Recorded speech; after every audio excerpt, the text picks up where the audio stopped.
하나님의 말씀은 요한계시록 17장 9절부터 12절입니다. 여기에 지혜 있는 생각이 있어야 합니다.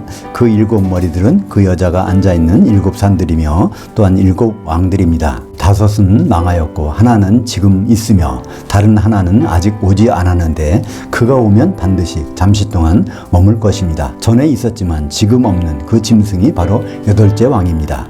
그도 일곱 중에 나온 자로서 멸망으로 들어갈 것입니다. 12절 또 그대가 본 열 뿔들은 열 왕들입니다. 아직 왕국을 얻지 못하였으나 1시간 동안 그 짐승과 더불어 왕들이 되는 권세를 받을 것입니다. 원전 그대로 보는 요한계시록, 오늘은 17장 세 번째 시간으로 계시록의 1시간은 짐승이 활동하는 7년 제목으로 말씀을 나누겠습니다. 요한계시록에 17장 12절이 없다면 굉장히 해석에 불과한 것들이 많아져요. 빌라델피아가 시험에 1시간을 면한다고 그러는데 이게 도대체 무슨 얘기인지, 또 전 3년반과 후 3년반은 무슨 얘기인지, 그리고 짐승이 도대체 얼마 동안 활동하는지, 이런 모든 것들이 바로 여기서 풀리게 됩니다. 그래서 요한계시록에서는 처음 나온 단어가 있고 모르는 단어가 있고 그런 게 등장해요. 그러나 반드시 요한계시록에서 모르는 단어, 처음 나온 단어는 요한계시록 어딘가에 설명이 있어요. 다시 말해서 그거를 자가 해석이 가능한 거예요. 자가 해석이 가능한 게 요한계시록입니다. 구약의 예언서를 다 읽어야 요한계시록 볼 수 있다? 절대로 아닙니다. 그건 몰라도 돼요. 오히려 요한계시록을 알면요, 구약의 어려운 부분들을 다 밝히 볼 수 있어요. 오늘도 보시겠지만 다니엘서에서 이런 말이 왜 있을까? 근데 요한계시록 보면 너무나 당연해. 거기에서 그렇게 써 있어야 돼. 왜 그렇죠? 요한계시록은 계시이기 때문에. 구약의 모든 예언서는요, 묵시입니다. 묵시는요, 그건 해석이 필요한 거예요. 계시는 원전 그대로만 본다면 해석이 필요 없는 겁니다. 원전을 다른 언어로 바뀌다 보니까 거기 설명이 필요한 것이지. 그렇습니다. 오늘 말씀에 나가기 위해서 요한계시록 17장 3절과 17장 8절을 보아야 연결이 돼서 그렇습니다. 17장 3절을 볼까요? 그가 나를 영으로 데리고 광야로 갔습니다. 요한의 몸은 여전히 어디 있어요? 반모섬에 있는데, 영은 뭐가 따라다닌다고 했죠? 항상 혼. 지정이 느끼고 생각하고 하는 것이 있어야 되니까 그 기능은 혼밖에 없어요. 영도 없어요. 그죠? 그 혼이 거기 따라다니면서 이제 지상의 반모섬에는 거의 죽은 것 같겠죠? 그 혼이 영과 함께 다니면서 지금 이제 광야로 갔습니다. 나는 주홍색 짐승 위에 앉아있는 한 여자를 보았습니다. 근데 그 여자는 교회를 나타내는 여자가 아니라 큰 음녀, 짐승 위에 타고 있으니까 음행하는 여자를 나타내고 있죠. 그 짐승은 신성모독한 이름들이 가득하고 일곱 머리들과 열 뿔들이 있습니다. 우리가 짐승 하면은 첫째 생각하는 게 무엇일까요? 창세기에서 짐승은 혼은 있는데 영이 없어요. 그죠? 그러니까 짐승하면 영적으로 어떤 기능이, 하나님과의 소통이 없는 그런 의미를 생각하면 됩니다. 신약에도 짐승하면은 이게 하나님과 소통을 않는 그런 존재구나. 그래서 짐승이라는 것을 표현했구나, 이렇게 생각하시면 됩니다. 그 짐승에는 일곱 머리들과 열 뿔이 있었습니다. 그래서 일곱 머리에 대한 것과 열 뿔에 대한 설명을 이제 오늘 하기 위해서 17장 3절을 봤습니다. 또 17장 7절 볼까요? 또 내가 본 그 짐승은 전에 있었다가 지금 없으나 장차 무조갱으로 더 올라와 멸망으로 들어갈 자니. 그러니까 이걸 통해서 과거에 이 땅에 존재했어. 근데 지금은 없어. 근데 앞으로 올 거야. 그것은 누구밖에 없어요? 사람은 그럴 수 없어요. 그죠? 사람은 한번 죽으면 대기소에서 기다리고 있다가 심판 때는 안 오는 거예요. 근데 귀신은 사람이 죽으면 그 사람의 영혼은 대기소에 가지만은 귀신은 떠돌아다니다가 얼마 동안 기간 다니다가 무조갱에 들어갔다가 다시 나온다고 했죠? 여기서 이제 17장 8절에 보면 그 적그리스도라고 하는 짐승은, 그건 사람은 사람인데 그 속에 있는 이제 귀신은 옛날에 있었다가 중간에 없다가 다시 무조갱에 나와서 이제 7년 할란데 그 짐승 속에 들어가 있다는 것을 자세히 설명하지 않습니까? 이제 9절에 여기에 지혜 있는 생각이 있어야 합니다. 보통 생각으로는 이걸 깨달을 수 없다는 말이에요. 이 말씀이 어디 나왔었죠? 13장 18절에 나왔습니다. 프린트물 맨 왼쪽 밑에 보면 13장 18절에 666이라는 걸 깨달으려면 보통 걸 가지고 안 되고 지혜 있는 그 마음이 있어야 됩니다. 그때 나옵니다. 10장 18절. 여기에 지혜가 있어야 됩니다. 생각이 있는 자는 그 짐승의 수를 계산해 보십시오. 그것은 어떤 사람의 수니 그의 수는 666입니다. 그래서 666이 나오는 어떤 사람이 인류 역사상 있었다는 거예요. 그래서 13장에서 그때 쭉 가서 찾아봤지 않습니까? 구스의 아들 니므롯, 그 구스 아들 니므롯, 그걸 더하면 666. 많은 사람들은 그래요. 지금 네로가 이름이 666이다. 그럴 수는 있어요. 근데 그건 정확히 맞진 않아. 맞는 법이 없어요. 맞는다고 하더라도 그것보다 맨 처음에 666 있는 사람이 전에 있었다가 이게 맞잖아요. 그죠? 중간에 네로보다 먼저 666 있는 사람은 네로가 진짜 666이 아닌 거예요. 그죠? 네로 속에 그 귀신이 들어갈 수 있지만 진짜 아니란 말이에요. 그러니까 유일한 성경상에서 666이 되는 최초의 사람. 하나님 앞에서 얼굴 맞대고 대적하는, 흩어지라고 그랬는데 흩어지지 않고 성을 쌓고 하나님이 대적하는 최초의 사람이 바로 니므롯인데, 니므롯은 죽었습니다. 그러면 그 사람이 어떻게 나올 수 있을까요? 그 사람 속에 있던 귀신이 무적행에 있다가 나오게 되는 것이죠. 다시 한번 창세기 10장 6절 볼까요? 구스가 또 니므롯을 낳았으니 그는 세상의 첫 용사라. 그래서 그 니므롯은 구스의 아들. 그러니까 니므롯이라는 것이 294. 아들이라는 것이 벤이거든요. 벤. 이렇게 52. 구시는 320. 이건 알파벳을 다 더해보면 숫자가 이렇게 나옵니다. 이건 요 사람밖에 없어요. 누가 뭐래도 그건 생각할 필요도 없습니다. 네로가 666이래. 그 유럽에 있는 그 벨기에에 있는 비스트라는 컴퓨터가 있는데 그걸 다 더해보면 666이래. 뭐 그렇게 될 수 있어요. 그러나 성경에 나오는 맨 먼저 있었던 666은 최초로 하나님 앞에 대적했던 노아 홍수에 흩어지라고 그러는데 탑을 쌓고 있었던 그 대적하는 그것은 니므롯이고 그 속에 들어가 있던 귀신의 영이 666이 되는 것입니다. 창세기 10장 9절 보면 그가 여호와 앞에서 힘센 사냥꾼이 되었으므로 속담에 이르기를 아무는 여호와 앞에 니므롯 같은 힘센 사냥꾼이로다 하더라. 이게 칭찬한 말 같지만은 그게 아니란 말이에요. 여호와의 얼굴 뻣뻣이 되고 대면하고 있다는 거예요. 대적한다는 뜻이죠. 그 창세기 10장 10절 보면 그의 나라는 신할 땅의 바벨과 에렉과 아깝과, 그래서 결국은 그 나라는 한 나라가 아니라 제국이라는 거예요. 예를 들어서 큰 나라가 있었어요. 애굽도 사실은 큰 나라 중에 하나였어요. 중요한 나라예요, 애굽도. 근데 애굽은, 이집트는 한 번도 제국인 적이 없어. 그러니까 그것은 제국을 말할 때는요, 여러 나라를 통치하는 제국은, 애굽은 안 들어갑니다. 그래서 최초의 제국, 그것이 7머리가 나오는데 첫 번째 머리가 되는 제국이 니므롯이 왕으로 있던 바벨 제국이라고 이렇게 보게 되는 것입니다. 그 증거가 나오잖아요. 창세기 11장 4절에 또 그들이 말하되 자 성읍과 탑을 건설하여 그 탑 꼭대기를 그 하늘에 닿게요. 우리 이름을 내고 온 지면에 흩어짐을 면하자 했더니 여호와께서 거기서 그들을 온 지면에 흩으셨으므로 그들이 그 성읍을 건설하기를 그쳤더라. 여호와 하나님께서는 뭐라고 하셨어요? 너들은 땅에 흩어지라 그랬는데 이들은 뭐라는 거예요? 흩어지기를 면하자. 정반대되는 거잖아요. 하나님 뜻과 반대되는 정면으로 도전하는 그 백성이 있는데, 그 왕국이 있는데 그 우두머리가 니므롯인 것을 알 수 있습니다. 오늘 말씀 17장 10절 보겠습니다. 다섯은 망하였고, 그러면 망한 제국들 볼까요? 맨 첫째가 니므롯이 왕으로 했던 고대 바벨론, 그 다음 나라가 아수르 제국, 그 다음에가 바벨론 제국, 신바벨론, 느부갓네살이 왕했던 제국 신바벨론이죠.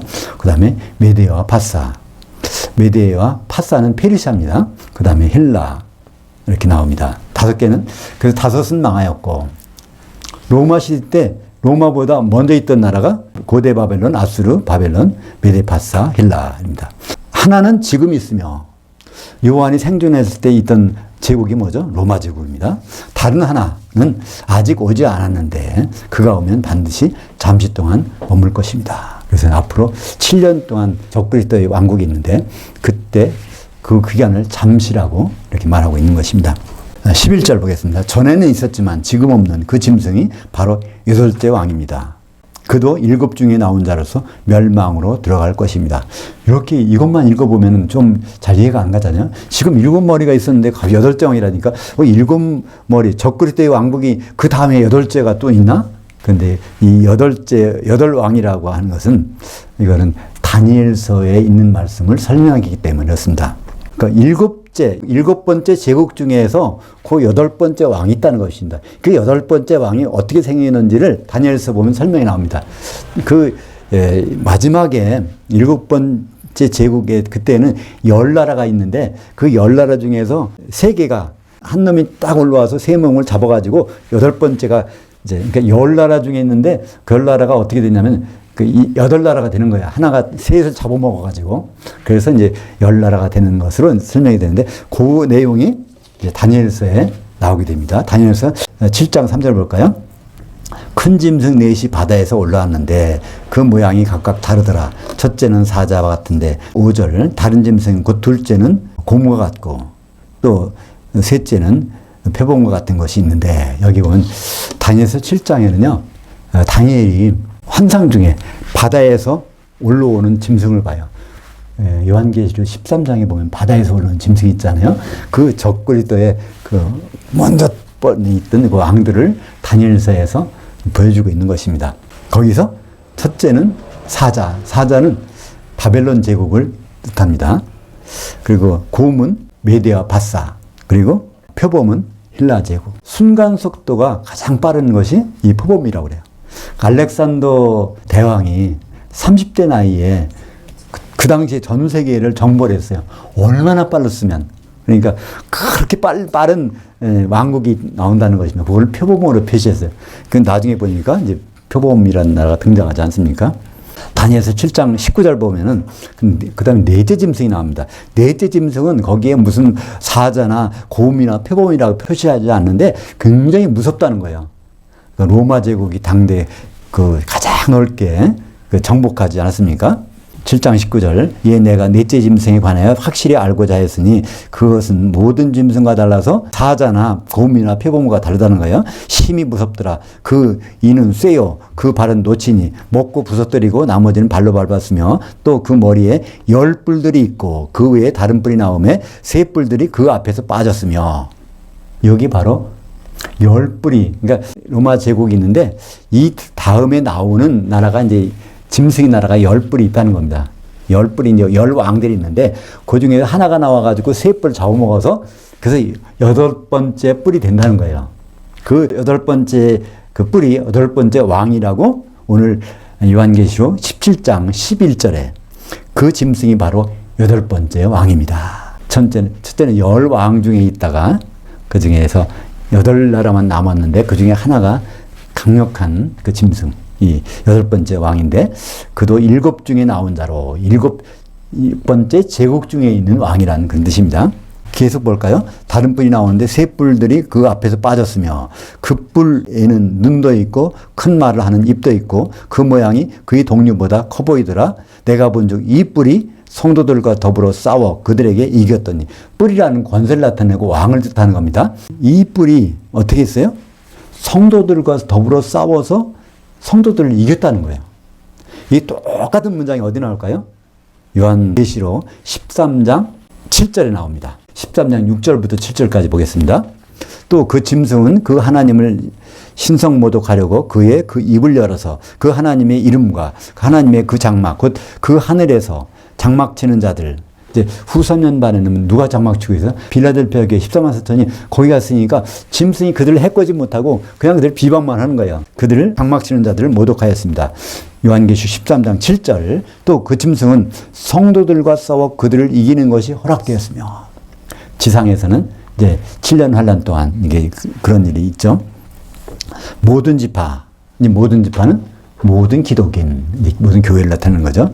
백성과 언어와 민족을 다스리는 권세를 받았습니다. 그러니까 큰 성 바벨론을 다스리는 통치하는 권세를 누가 마지막 짐승 그것이 다니엘서에 나오는 그러니까 로마 제국 후에 그 발에서 나오는 10개 그러니까 로마 제국 망한 다음에 온 시간이 흘러가지고 마지막에 10왕이 생길 텐데 그 중에 한 왕이 셋을 잡아먹고 강력하게 돼갖고 그 짐승의 왕국이 성도들을 죽인다는 것이 나오잖아요.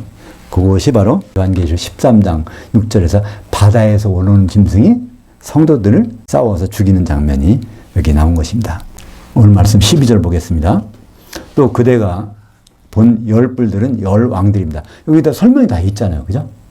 그 열뿔은 어떤 열뿔이냐면 여러 시대에 걸쳐서 열뿔이 아니라 로마 제국이 망한 다음에 먼 훗날 나올 그 나라에서 거기에 열왕들이 있다는 건데 그 왕들 중에서 하나가 나타나서 세를 잡아먹고 거기 강력한 적그리스도가 되어서 그 왕국을 근데 그 왕들은 열왕들은 따로따로 한 나라를 갖지 못 왕처럼 일만 하지 다른 왕국을 갖지 못했다는 거예요.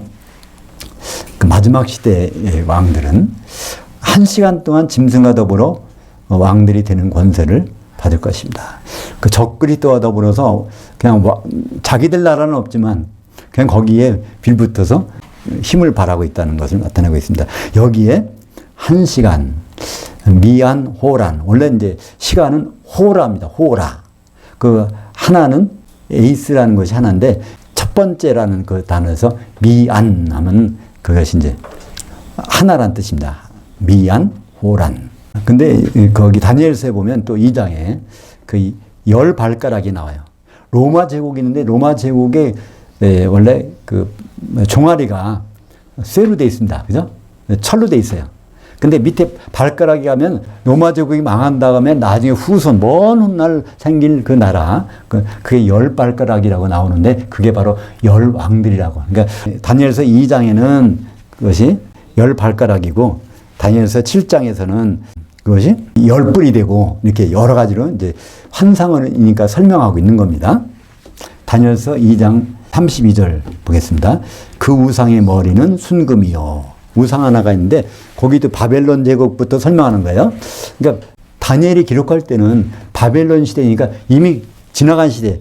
고대 바벨론과 아수르는 볼 필요도 없잖아요. 그 다 망한 나라니까. 지금 현존한 나라에서 제일 높은 게 이제 느부갓네살 왕이 왕으로 있는 바벨론 제국. 그게 머리입니다. 우상의 머리는 바벨론, 머리는 순금이요. 가슴과 두 팔은 바로 메대와 바사 제국이고 그건 은이요.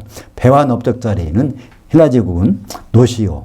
그 종아리는 쇠, 로마 제국은 쇠인데 그 발은 얼마는 쇠요, 얼마는 진흙이었나이다. 그러니까 그 발은 열나라, 짐승의 왕국이죠. 34절, 다니엘서 2장 34절, 또 왕이 보신즉 손대지 아니한 돌이 나와서 그 신상의 쇠와 진흙의 발을 쳐서 부서뜨리매. 결국 짐승나라, 짐승을 누가? 그리스도께서 검을 가지고 양날검을 가지고 물리친 장면이 나오죠. 그것을 다니엘서에서는 손대지 아니한 돌이라고 했습니다. 이걸 어떻게 번역했죠? 뜨인 돌이라고 번역했죠. 저기 개역성경은요. 그러니까 모든 우상은요, 모든 우상은 사람이 손이 가 있어, 그죠? 다 다듬어 갖고 말해요. 근데 뜨인 돌이란 손대지 않은 돌은 그냥 거기 손대지 않은 돌이야. 이것은 바로 예수 그리스도를 의미합니다. 깎아서 해서 우상이 아니라 진짜 돌이라는 거죠. 진짜 돌. 예수 그리스도께서 와서 그 짐승 나라를 이제 멸망시키는 장면을 다니엘서에서 이렇게 표시하고 있습니다. 그래서 이 1시간이라는 단어가 맨 먼저 어디 나올까요? 요한계시록 3장 10절을 읽다 보면 그 1시간이 나옵니다. 빌라델피아 교회에 내가 그 인내의 그 말씀을 지켰기 때문에 나도 너를 지켜주어 그 땅에 거하는 사람들을 시험하기 위해 온 거주지에 닥쳐올 시험의 그 시간을 면하여 주겠다. 여기에 온 거주지, 오이쿠메네, 교회입니다. 우리말 번역은 뭐라고 했죠? 세상이라고 했나요? 우리 성경에는 다 세상이라고 하는데 세상이 아니라 세상은 코스모스입니다. 여기는 오이쿠메네. 오이쿠메네는요, 오이코스는 집이고요. 메네는 거주한다는 거예요. 그러니까 그 사람들이 거주지를 오이쿠메네라고 하는데 성도들이 거주지니까 교회죠. 그죠?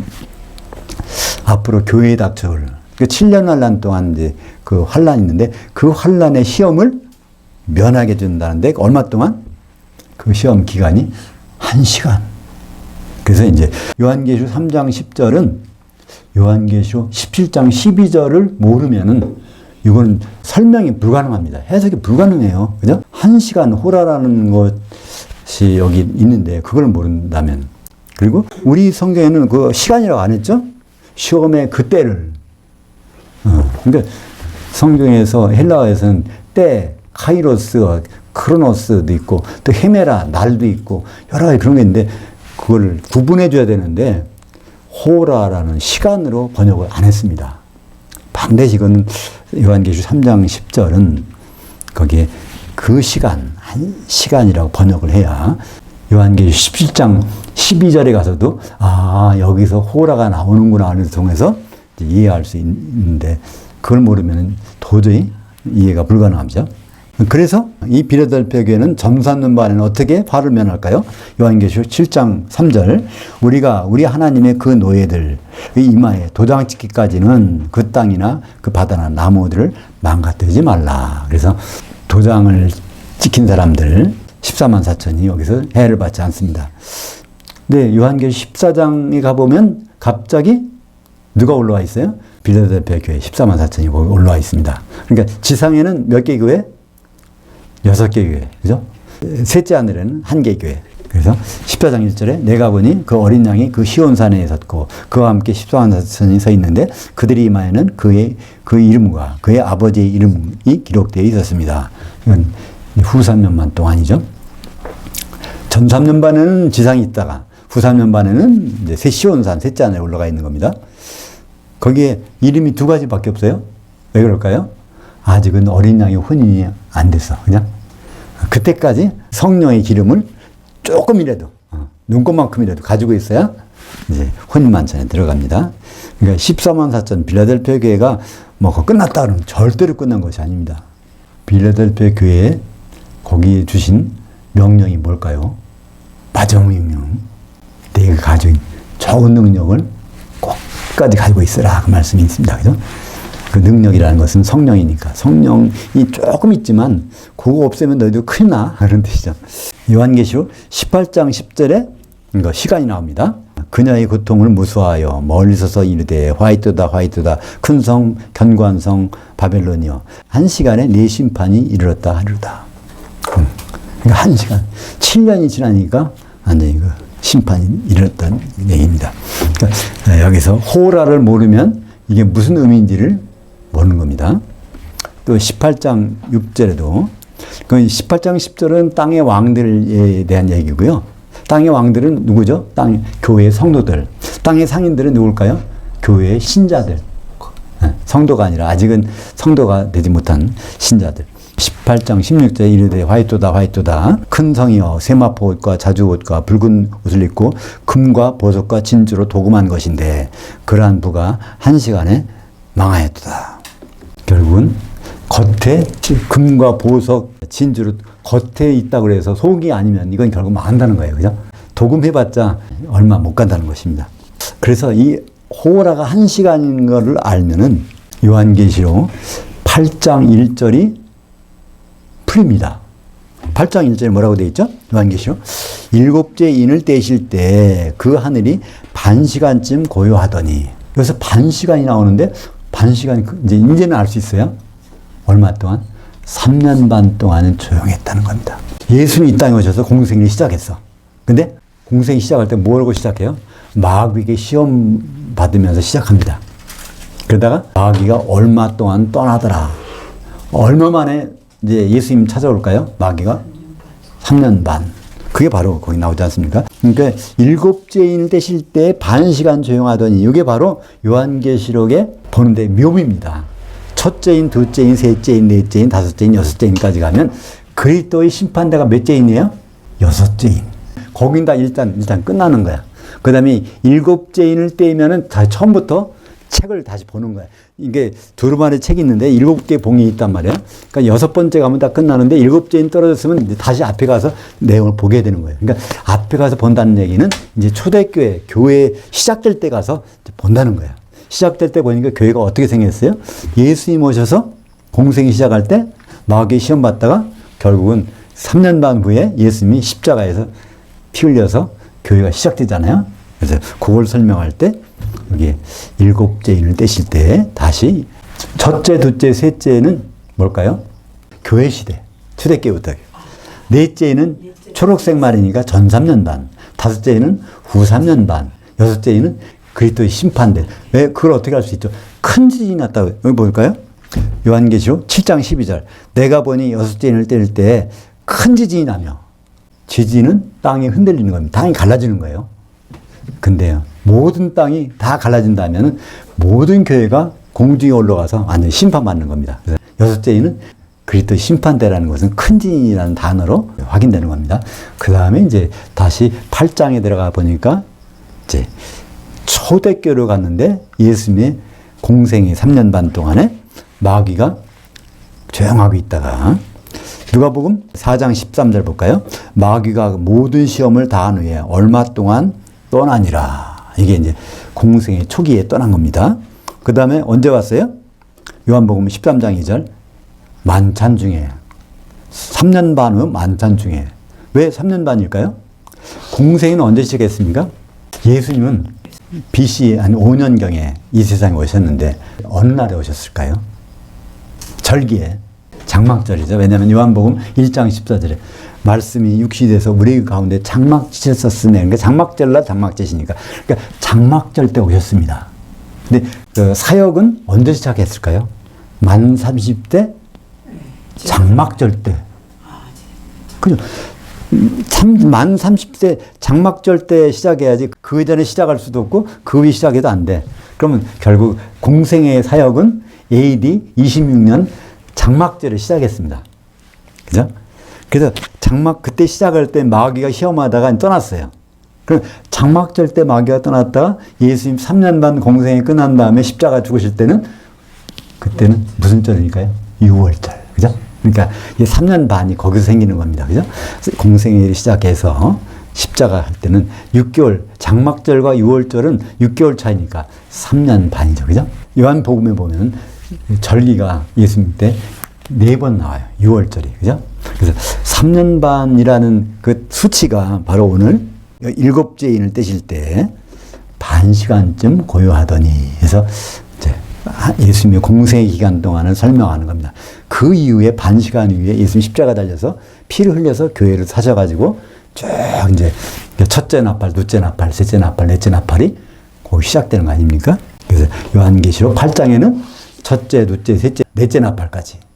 그 다음에 9장에 가면 5째 전 3년 반, 6째 후 3년 반, 7째 그리스도의 심판대. 그래서 요한복음 13장 2절 그 만찬 중에 최후의 만찬, 마지막 만찬이 3년 반 후죠. 그때 그 마귀가 벌써 시몬의 아들 가룟 유다의 마음에 예수를 팔려는 생각을 넣었더니 마귀도 시간을 잘 지키는 것 같아요. 그죠? 예수님을 죽이러 오는 시간이. 기도하겠습니다. 하나님 아버지, 오늘은 특별히 짐승이 활동하는 그 1시간이 7년이라는 것을 요한계시록 17장 12절을 통해서 말씀해 주시면 감사합니다. 예수님의 공생의 3년 반 동안에 그 사역 후에 교회를 사시고 지금 교회를 완성할 성도들이 성령 충만함으로 준비하고 있습니다.